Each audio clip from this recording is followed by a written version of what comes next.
that this God of justice does see that he escaped the sea, and he's going to take him down. And so when they see this snake bite on the pole, they're saying, well, this man must be a murderer. And Paul, not being a murderer, shakes off the beast into the fire and feels no harm.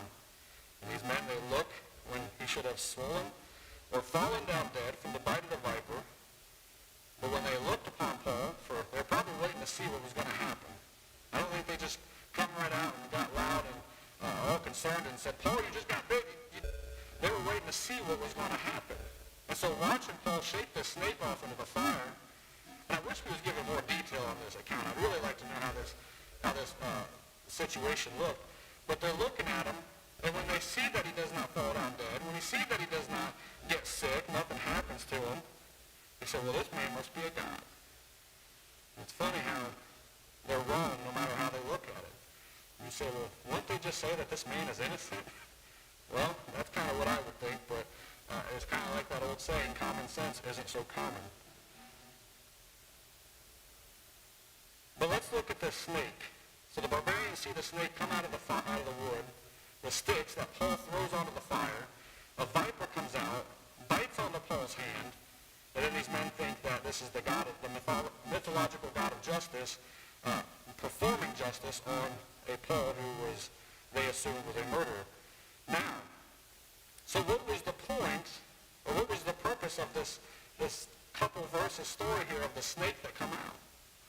Well, for one, we've got to understand that it's November. Snakes do not like cold weather. They're not really active. I read one source that said you can actually go into the woods even in Florida in the months of November and December, and you can just trot around, and if you get bitten by a snake or find a snake, it's highly, highly unlikely, even in Florida. And so it's very odd that Paul, finding a group or a bundle of sticks, and somehow there's a viper active enough to bite onto his hand is very rare. Let alone, history tells us that this island of Malta, there really are no snakes on it. It's really not known for having snakes. And of course we could say, well, years ago that could have been different, and that's very much the case. Also we could look at this, and if you study vipers, we see that this snake bites onto Paul, and it holds on to him. Vipers don't hold on to their prey. They bite once and release. So we have this snake in the middle of November on an island where there technically should be no snakes, bites the Apostle Paul, and unnaturally doesn't release. So what in the world is going on here? Well, I could give you all kinds of applications, some of them you're probably thinking of right now, about how, well, when you do something good, you go and bundle sticks, something bad's going to happen. I could give you an application of, well, sometimes in life we get bit, but the poison doesn't always enter, and so on. If we discuss just this, we could come up with all kinds of applications. But ultimately, we don't know what happened. Now, I'd like to think that, yes, this snake, that the things come out and bit Paul because he latched on and he held on, but for some reason, the venom did not enter into his blood. But we don't know. I mean, it tells us that he was not harmed. Does that mean he did not have snake bites? Did he not have marks? We just don't know. I kind of think that it bit on to his hand, and through divine protection, the venom did not enter in. And I think this was a fulfillment to what Jesus had said back in Mark 16. If we go back to Mark 16, I think it's verses 17 and 16 maybe 17 and 18. Jesus said these signs will follow those that believe. It says they'll cast out demons, they'll heal the sick, they'll take up serpents, they'll drink poison and not die. And I think what happened here was a fulfillment to what Christ said. Now, there's obviously denominations today that believe, they take Mark 16 and those verses and they say, well, in order to demonstrate our faith, we must take up snakes and we must drink poison. You say that's not true, is it? Yes, it is.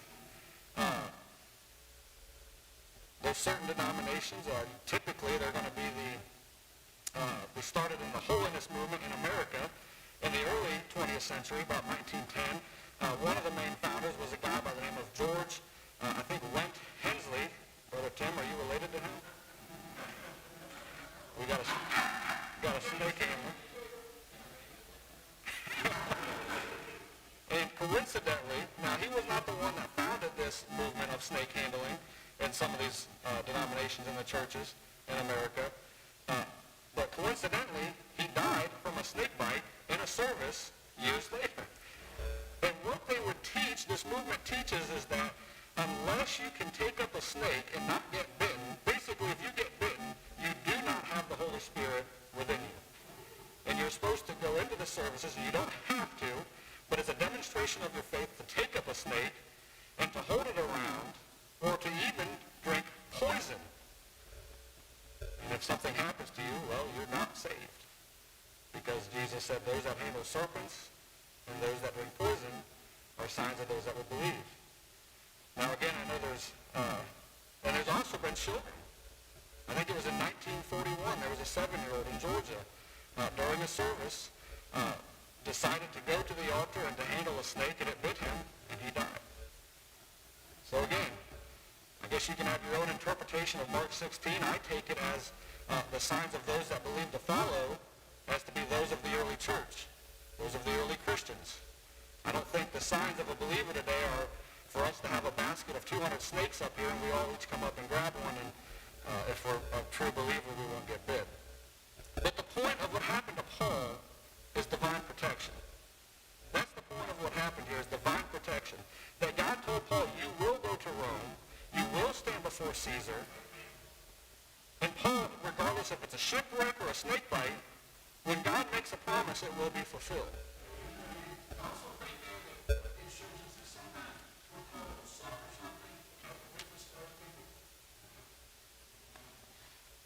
Absolutely, absolutely. And there's many applications. We could look at this and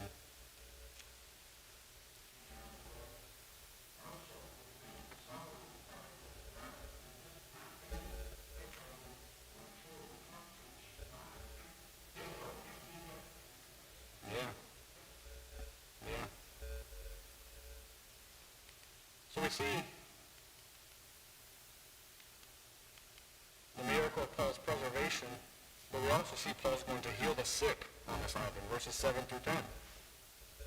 In the same quarters were possessions of the chief man of the island, whose name was Publius, who received us and lodged us 3 days courteously. And it came to pass that the father of Publius lay sick of a fever and of a bloody flux, to whom Paul entered in and prayed and laid his hands on him and healed him. So when this was done, others also which had diseases in the island came and were healed.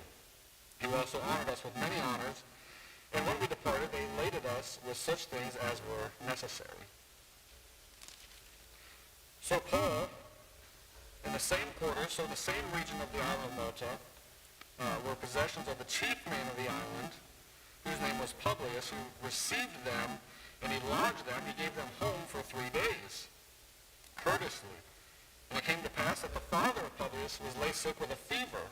Now, many record this to be a Malta fever. Rather, this was there were some goats on the island that carried diseases that people could get. And it was almost kind of like a malaria. Basically, they would get sick, like deathly ill for a couple months, and then they would have 6 months to a year of recovery, and then typically they would get sick again, and it would just repeat this course. And so Paul entered in, and he prayed and laid his hands on him and healed him. This father of Publius, the chief leader of the island, healed his father. And when this was done, it says others also which had diseases in the island, they came and were healed. So Paul, again, this is just another account of Paul doing miracles. And just as Brother Charles was saying, this was a great witness and a great testimony to those that would come and get healed. And they would say, how are you able to do this? Are you a Greek God? And he would say, no, but let me tell you about the one and true living God. And he would minister to them. And so these men, they honored us. They were very thankful for Paul, thankful for his companion. And notice here, I just noticed this. You know, Paul was the one doing the healing, but Paul wasn't the only one taking the credit. It says he also honored us with many honors. There's something to take with you, I guess. It's not about what we can do, it's about what God is doing.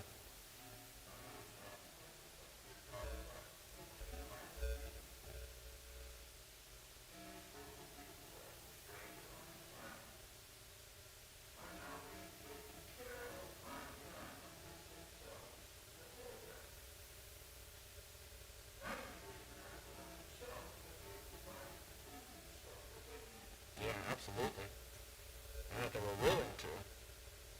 I should have studied more on the relations of the Romans and the people of Malta. Maybe they didn't like each other.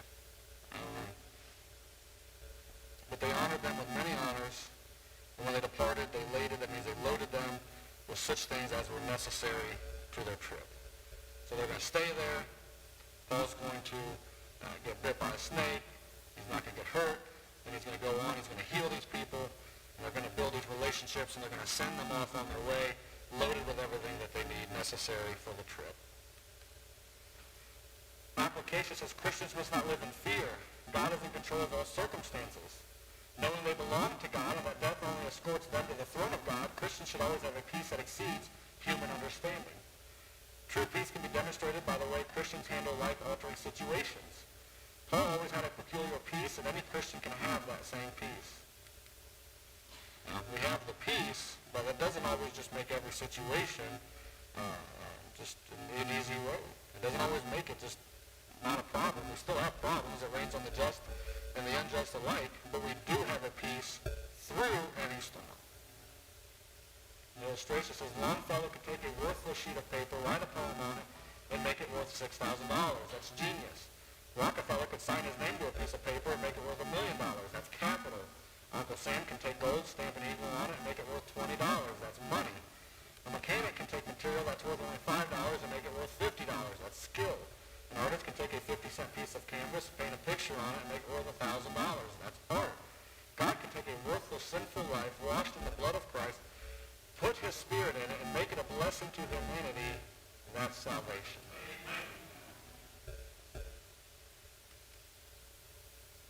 Does anybody have anything before we move on? Well, we're going to see Rome at last. Paul is finally going to make his way to Rome. And we're going to see verses 11 through 13 here are just going to be Paul's travel. So I'll bring up the map again because now we're going to see Paul is going to leave Malta. He's going to sail up to the island, or the city of Syracuse in the island of Sicily. Then he's going to go up to Rhegium at the kind of the boot point of the toe of Italy down there at the bottom. They're going to sail through the Strait of Messina and then up to Puteoli. I'm hoping I'm saying all those right. I don't know. But let's look at that, verses 11 and 13 through 13. And after 3 months we departed in a ship of Alexandria, which had wintered in the isle, whose sign was Castor and Pollux. And landing at Syracuse, we tarried there 3 days. And from thence we fetched a compass and came to Rhegium. And after 1 day the south wind blew, and we came the next day to Puteoli. So they're going to stay, or after 3 months we departed, so they're going to stay on Malta. We're going to see they're probably going to travel to the north side of the island, and from there they're going to winter there. They're going to stay there for 3 months until winter's over. They're going to find a ship that's of Alexandria, Egypt, which would probably also be wintering there from the year prior. And they're going to get on this boat. It says whose sign was Castor. I think that's actually pronounced Carter, maybe. You say, no, it definitely looks like Castor. Well, when I was looking some of that up, the pronunciation was weird. The Greeks are weird. I don't know. So whose sign was, we'll call it Castor and Pollux. Basically, they were Greek mythological twins whom, basically, they were correspondents in the constellation Gemini. So horoscope stuff. Well, back then, these people would put these figures on their boat, and what they were doing is they were looking for good fortune or good blessings from these mythological gods that would have had, I guess you could say, control over the ocean, over the seas. And so what they're doing is they're looking for good sailing from these mythological gods. So that's who Castor and Pollux are. So they're going to sail from Malta. They're going to land at Syracuse on Sicily. They're going to stay there 3 days. From thence we fetched a compass. That means that they sailed around, maybe looking for the wind, maybe looking for the direction that they're going. And they came to Rhegium, and after that, again, that's going to be at Italy. And then in order to go from Italy up to Rome, they're going to have to sail through the Strait of Messina. I know you cannot see this on this map, but where Sicily meets Italy, there's a strait there. You can sail right through. Again, it was very treacherous waters. I don't know how many of you, I'm not familiar with it too much, but Homer's The Odyssey, that's what that was written about, was that Strait of Messina. where a man by the name of Odysseus is going to sail through there and take on all the challenges of the treacherous sea. Treacherous, the book writes of mermaids that try to seduce men into the water and, of course, take them, eat them or whatever mermaids do. I don't know. I don't study mythology, but again, they're going to sail through the strait. There was a story in the book about Scylla, which was if you got too close to one side of the island, that there was a cave and that there was this giant man-eating dog that would jump out and eat 2 or 3 of the sailors and then go back into the cave. And so sailors would try and flee from that side. But then again, if you got too close to this side, there was one called Charybdis. And basically that was a whirlpool in the water that if you got too close, it would take the boat and all the crew and take them down to the bottom of the sea. You say, was any of this true? No. It's all Greek mythology. It's all based on basically their misunderstanding of a treacherous ocean. When things would happen, they would give it some sort of name or some sort of attribute or some sort of mythological ideology. Nonetheless, they're going to sail through the Strait of Messina in these treacherous waters after one day the south wind blew, and they're going to come up to Puteoli. So they're going to go right up the coast, right to a place called Puteoli. At this point, they're, I think, somewhere around 60 to 80 miles from Rome. But that's his travel to Italy. From here on out, they're no longer going to be on the water. I'm not sure I would have got back on the boat after the first shipwreck, but now we're going to see Paul's encounter with fellow believers, verses 14 through 16. Again, now they're going to travel on foot, on land, up to Rome. Luke writes, there we found brethren at Puteoli, and were desired to tarry with them 7 days. And so we went toward Rome. And from thence, when the brethren heard of us, they came to meet us as far as Appii Forum and the 3 taverns, whom when Paul saw, he thanked God and took courage. And when we came to Rome, the centurion delivered the prisoners to the captain of the guard, but Paul was suffered to dwell by himself with a soldier that kept him. So they come to this place called Puteoli, and they were found their brethren, they found Christians there, whom and were desired to tarry with them 7 days. So they're going to find brethren that they're going to basically have fellowship with. They're going to enjoy the company of them. They're going to desire that they stay with them 7 days. Now you say, did they stay with the 7 days? Maybe, I don't know. It kind of seems weird the way it's written, that therefore we found brethren, we desired to tarry with them 7 days, and so we went toward Rome. So we don't know, but we know that they had some sort of fellowship. Whether they stayed 7 days or not, they had good fellowship. They found brethren. And then they're going to go on towards Rome. And it says, and from thence, in other words, that means, and from Rome, when the brethren heard of us, they came to meet us as far as Appii Forum, the 3 taverns, and the 3 taverns, whom when Paul saw, he thanked God and took courage. So they're traveling north up to Rome, and they get so far as this Appii Forum, which is, and the 3 taverns, which are 2 separate stations along the road to Rome. People that sailors would stay, just different people traveling through would stay in these places, traveling to Rome. And remember, Rome is like it's like the New York of back then. This isn't like Jerusalem. This isn't like cities in Corinth. This isn't even like, this is the city of cities of the ancient world. And so there was many, many, many people traveling to and from Rome. And so these Christians are going to find out that the Apostle Paul is coming to Rome, and they can't even as much as wait on Paul to get there. They say, let us go down to Paul. We're going to leave Rome, and we're going to go see Paul 43 miles south of Rome.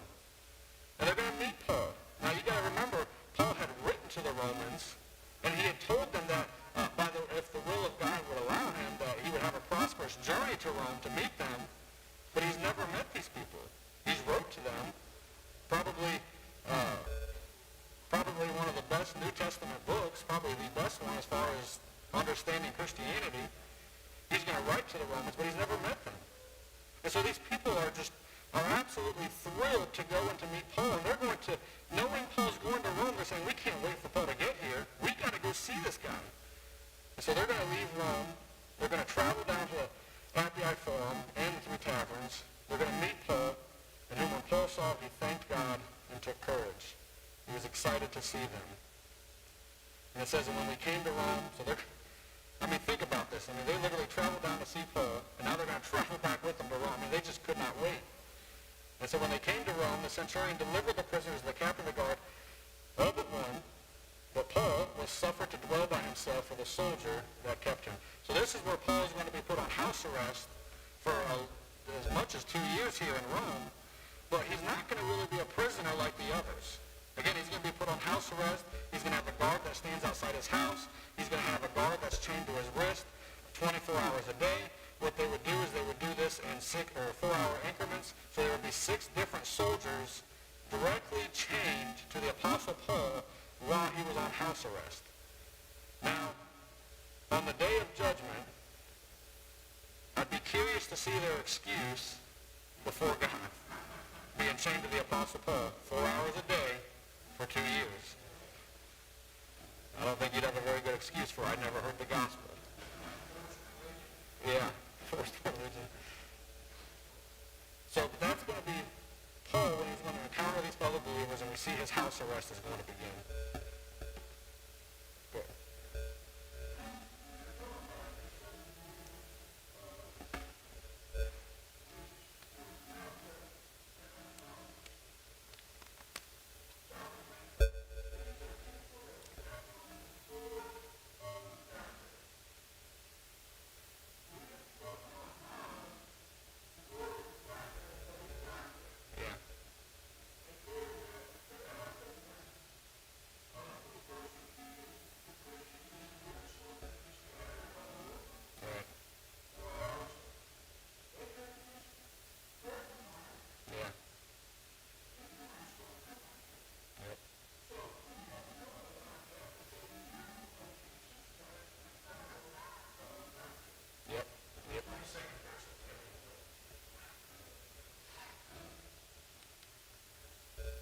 It says, press on. Nothing in the world can take the place of persistence. Talent will not. Nothing is more common than unsuccessful men with talent. Genius will not. Unrewarded genius is almost a proverb. Education will not. The world is full of educated derelicts. Persistence and determination alone are omnipotent. We don't know who said that. The following is attributed to gentleman Jim Corbett, who held the heavyweight boxing title for 5 years at the end of the 19th century. Fight one more round. When your feet are so tired that you have to shuffle back to the center of the ring, fight one more round. When your arms are so tired that you can hardly lift your hands to come on guard, fight one more round. When your nose is bleeding and your eyes are black and you are so tired that you wish your opponent would crack you in the jaw and put you to sleep, fight one more round. Remembering that the man who fights one more round is never whipped. The Apostle Paul, while he was not fighting in a physical sense, was in a struggle. His perseverance in the service of the Lord made him even more determined to finish what he had set out to accomplish. And lastly here, we'll cover 2 more areas. We're going to see Paul's prison ministry. We're going to see Paul's presentation to the Jews of Rome, 17 through 29. And it came to pass that after 3 days, Paul called the chief of the Jews together. And when they were come together, he said unto them, Men and brethren, though I have committed nothing against the people or customs of our fathers, yet was I delivered prisoner from Jerusalem into the hands of the Romans, who when they had examined me would have let me go, because there was no cause of death in me. But when the Jews spake against it, I was constrained to appeal unto Caesar, not that I had aught to accuse my nation of. For this cause, therefore, have I called for you to see you and to speak with you, because that for the hope of Israel I am bound with this chain. And they said unto him, We neither received letters out of Judea concerning thee, neither any of the brethren that came showed or spake any harm of thee, but we desire to hear of thee what thou thinkest. For as concerning this sect, we know that everywhere it is spoken against. And when they had appointed him a day, there came many to him into his lodging, to whom he expounded and testified the kingdom of God, persuading them concerning Jesus, both out of the law of Moses and out of the prophets, from morning till evening. And some believed the things which were spoken, and some believed not. And when they agreed not among themselves, they departed after that Paul had spoken one word. Well spake the Holy Ghost by Esaias, the prophet unto our fathers, saying, Go unto this people, and say, Hearing ye shall hear, and shall not understand, and seeing ye shall see, and not perceive. For the heart of this people is waxed gross, and their ears are dull of hearing, and their eyes have they closed, lest they should see with their eyes and hear with their ears, and understand with their heart, and should be converted, and I should heal them. Be it known therefore unto you that the salvation of God is sent unto the Gentiles, and that they will hear it. And when he had said these words, the Jews departed and had great reasoning among themselves. So Paul, after 3 days in house arrest, now he had liberty to do what he pleased. He had liberty for people to come in. He had liberty to have fellowship. He had liberty to teach. I mean, he had liberty to do this. He just couldn't leave the house that he was in. So it came to pass that after 3 days, Paul called the chief of the Jews together, something that was very common for him to do. Everywhere we've seen Paul go, he's went to the Jews first. He calls the chief together, and when they were come together, he said unto them, basically, he's going to let them know what has happened. Men and brethren, though I've committed nothing against the people or customs of our father, yet was I delivered prisoner from Jerusalem into the hands of the Romans. And he says, well, even when the Romans examined me, they would have let me go because there was no cause of death in me. He's telling the Jews, he's like, look, my brethren basically accused me of going against our fathers and against our religion. I've done no such thing. And even standing before a Roman trial, that they have not found any death in me. He says, but when the Jews spake against it, I was constrained to appeal to Caesar, not that I had ought to accuse my nation of. He goes, I got to appeal to Caesar to prove my innocence, because the Jews just kept trying to blame, and they kept trying to blame and accuse. And he says, I'm not going to Caesar because I have something against them. He goes, I appeal to Caesar because they're trying to accuse me. And he says, for this cause, therefore, have I called for to see you and to speak with you. And he says, because that for the hope of Israel, I am bound with this chain. Now, what is the hope of Israel? Well, it's the Messiah. It's the promised King. It's Jesus Christ. So when Paul says, for this cause, therefore, have I called for you, to see you, and to speak with you, is not to try and prove himself innocent, although he is innocent. He says, because it's for the hope of Israel that I am bound with this chain. He says, I'm being accused for preaching of the coming of our Messiah. I'm being accused of literally taking the law of Moses, what they said, what Moses said, taking the prophets, taking everything our father said, and trying to explain to them through scriptures that the Messiah is here, that the King of the kingdom of heaven is here. He says, it's for this reason am I chained.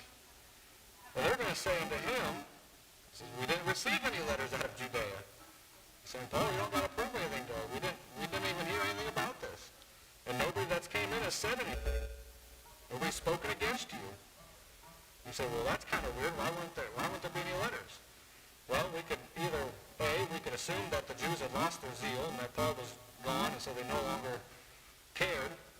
It's possible. Or because of the weather. Unlike Paul, who was put on a ship and sent away when nobody should be sailing, the Jews likely probably were going to wait until better weather to sail there. Again, we don't know. Regardless, the Jews in Rome had no idea what had gone on. He said, but they said, we do desire to hear this one thing of you, what you think. What's your idea on this? And they say, for it's concerning this sect, that means the Christianity. He says, we know that everywhere it is spoken against. In other words, they're going to say, we desire, what do you think about this Christianity? Or what do you have to say about it? So it's almost as if nobody's really been there to talk about it.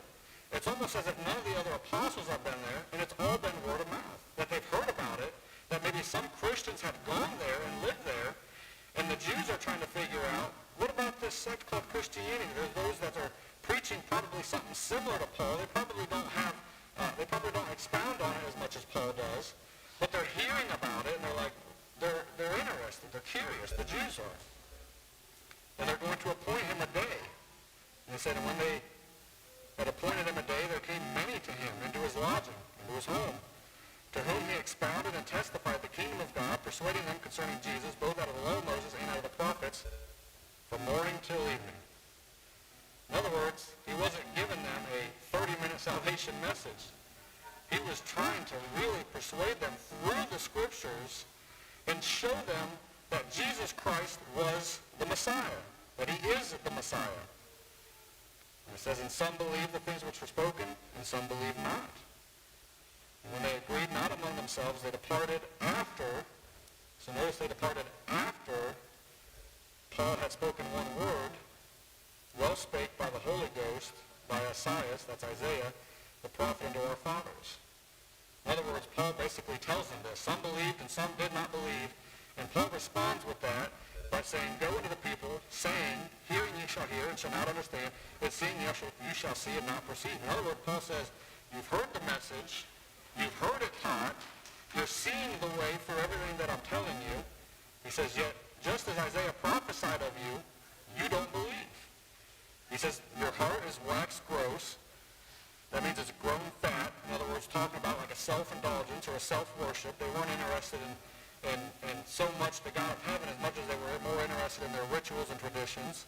Their ears are dull of hearing. Their eyes they have closed, lest they should see with their eyes and hear with their ears and understand with their heart and should be converted, and I should heal them. Isaiah said these people are not going to want the message of the gospel. That's what Isaiah was prophesying. He was talking to the people of his time, but he was also talking about the future Israelites that would not accept the gospel message. They did not believe him. Paul says it's because you've hardened your hearts, you've closed your eyes, your ears are waxed cold. And he says this is exactly what Isaiah said would happen. He says Isaiah said you would do this. He says, be it known therefore unto you that the salvation of God is sent unto the Gentiles. He says, if you're not going to want the gospel message, the Gentiles will. And boy, I bet they were angry. They will hear it. Part of the reason, I'm not going to say directly that us Gentiles are saved today, is because of the Israels that rejected it, that did not want it. And I do still believe that God obviously would have offered it to all men, but that message we see is going out because Israel rejected it. And when he had said these words, the Jews departed and had great reasoning among themselves. And again, the Jews did not get along. Some believed, some did not. Lastly, Paul's ongoing ministry as a prisoner, verse 30 and 31. Not a lot here. Paul dwelt 2 whole years in his own hired house. He paid for his own house, which he was detained in. Received all that came into him. He welcomed them all, preaching the kingdom of God and teaching the things which concern the Lord Jesus Christ with all confidence, no man forbidding him. So in other words, Paul had a house church for 2 years where he was in prison. Wouldn't that be something if we started going to a house church to worship and the guy in the house had an ankle bracelet on, he was the pastor? So that's the last of Acts 28. I want to give you this conclusion because you say, well, what happened to Paul? Didn't he go before Caesar? Well, he did, but it's not recorded. So I just want to read you these few slides. It says, we have followed the Apostle Paul through the known world of his day. We finally see him in Rome, but there is no word of his trial. Luke ends his book saying that Paul was under a house arrest in Rome for 2 years, presumably in AD 60. There are abundant resources from early church history that tell us what happened afterward. Paul came before Caesar and had his trial and was exonerated and set free. He resumed his missionary travels and continued freely in his apostolic ministry for 2 or 3 years. In July of the year AD 64, calamity befell Rome. Well, most of us probably know about this. The city was virtually burned to the ground, and of course legend has it that Nero himself set fire to Rome. At the end of this disaster, somebody had to be blamed, and since Nero certainly was not going to step forward, he publicly accused Christians. Most citizens of Rome were not hostile toward the Christian community, as we are told by Tacitus, an ancient Roman historian, but Nero had a personal hatred for Christianity. We are told that in AD 65, both Peter and Paul were martyred under the cruelty of Nero. And that was from a commentary of R.C. Sproul. And church history has it that Peter was crucified. He asked to be crucified upside down because he didn't feel worthy to be crucified as a savior. And Paul, being a Roman citizen, was not fit for crucifixion. And so it's mostly recorded that his cause of death was he was beheaded by a sword by a Roman guard. You say, well, those aren't very good endings. I would say, well, look what came from their lives. I would say they were probably fine with how their lives ended, looking at how God had used them. And it's because of the book of Acts has not ended. The Acts of the Apostles might have ended, or the workings of the Apostles might have ended, but the Acts are still going on even today. The result of our church today and the result of our congregation and our corporate worship is the setting up of first the headship, the Christ, and then him appointing the apostles, along which Paul was one, to begin to set this thing up in that ancient world to which we still observe today. It's still going on. It's still occurring. But that's the book of Acts, the Acts of the Apostles, the history of the early church. Almost a year to go through the book of Acts, but we are done. And I hope you guys enjoyed that. I hope you learned something from it. I know I certainly did. And next week we'll start doing our questions.